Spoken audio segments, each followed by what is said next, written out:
What are you looking at? Hi everyone, welcome to my broadcast. Today I'm going to talk about the post-feminism in the film. In the first part, I'd like to introduce the origin of post-feminism and established research from famous scholars. Gail Rosalind is a British sociologist and feminist cultural theorist. She mentions that the post-feminism sprang to popularity in the 1990s as a method of highlighting the conflicts in women's performance. Female ability and achievement coexisted with harsh criticism of women in the media culture of the period. And the post is the embodiment of the contradiction. Anna Jordan believes that post reflects ambiguity in post-feminism. It not only marks feminism has finished, but also shows the paradox between the post-feminism and backlash to the second wave in feminism. Speaking of contradictions, there would be two parts to show that. According to Microbi, it's a highly contradictory set of discourses which operate as a double entanglement with feminism. However, Microbi states that social justice initiatives for women can be jettisoned.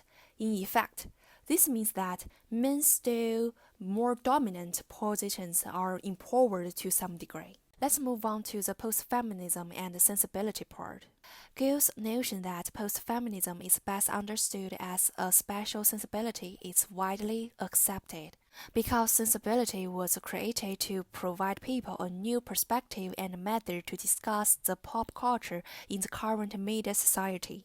This includes the notion that femininity is a bodily property, the shift from objectification to subjectification, an emphasis upon self-surveillance, monitoring, and self-discipline, a focus on individualism, choice, and empowerment, the dominance of a makeover paradigm, and a resurgence of ideas about natural sexual difference. Furthermore, two problems could be recognized.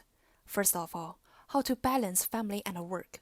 Secondly, its gender inequality over. In the second part, I combine post-feminism with film. As a representative work of chick flicks, The Devil Wears Prada embodies the characteristics of post-feminism and the contradiction between post-feminism and feminism.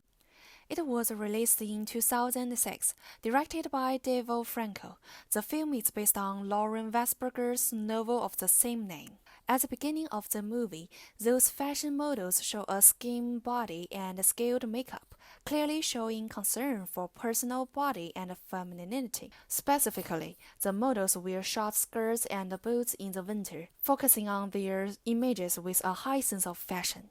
In order to maintain their body shapes, they only dare to eat nuts to fill up for breakfast. But Andy's breakfast is bread full of sauce and onions. Compared to pretty models, she hardly put on makeup, and the clothes she wore were without fashion sense. At that time, Andy was a female job seeker who was far from the trap of fashion and consumerism. Impressively, the film reflects one of the paradoxes of post-feminism, with very few black and working-class female participants in the fashion industry and other workplaces. Look, seriously, Miranda Priestley is a huge deal. I bet a million girls would kill for that job. Yeah, great. The thing is, I'm not one of them. It shows that she was not yet deluded by consumerism and luxury fashion culture. A female friend said, "Well, look, you gotta start somewhere, right?" It reveals a consensus in society that women need to play their traditional strength to benefit themselves. Thus, forced by conversation of friends and the gaze of boss, Andy took her first step towards post-feminism when she made changes to survive in the year's work. The heroine slowly shifts the focus to herself and starts self-policing. She chose to take off her heavy leather shoes and put on the heels, and pays more attention to performing femininity by making use of female body charm. At the same time, when she makes her own choice, the subjectification is clearer. Firstly, she concerns to go to work more than her boyfriend's birthday party. The second was to sacrifice a colleague's benefit to get the opportunity to go to Paris. Emily told Andy. You know, you're the one who said that you don't really care about this stuff. You don't really care about fashion. You just want to be a journalist. And what a pile of bollocks! Face it, Andy. You sold your soul the day you put on that first pair of Jimmy Choos. Her figure also changed from 6 to 4. Of course, there are many transformations in chick flicks, and Andy's makeover starts a way of post-feminism until she has to face difficult choices between work and life.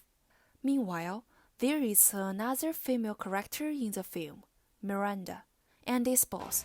Is a successful and influential woman in the eyes of the public and a representative of post-feminism. With a noble demeanor and a proud body, Miranda attends fashionable events with dignity and maintains her career with a female edge.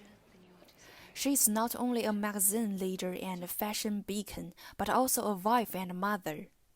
This innate responsibility makes her feel guilty about her children because she was too busy to accompany with girls.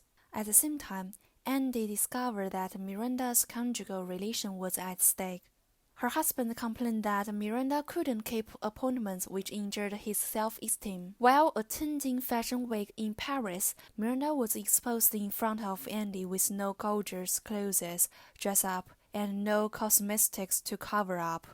She was looking very haggard and worn. Miranda became emotional because she would divorce again. Just imagine what they're gonna write about me. The dragon lady, career obsessed. Snow Queen drives away another Mr. Priestley. Anyway, I don't really care what anybody writes about me. But my girls, it's just so unfair to the girls. Just another disappointment, another letdown, another father figure. Gone. Obviously, able women have to face a common problem: how to balance family and work. The potential gender inequality also be mentioned in the film. While praising Miranda's workability and extraordinary intelligence, the public also judges able women, family, and relationship.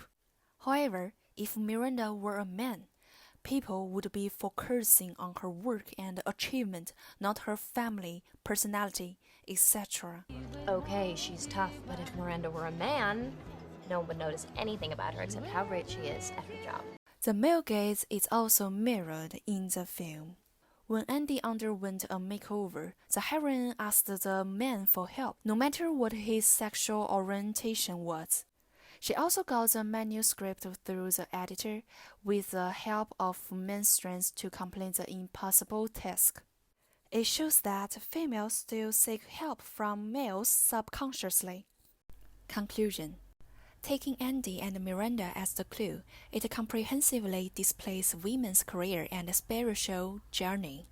It also reveals that modern women pay more attention to their development, and they use fashion and consumerism to strengthen their physical femininity.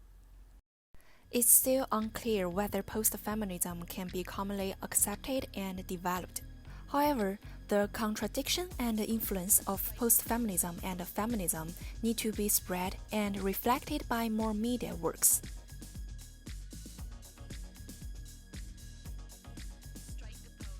Thank you so much for watching.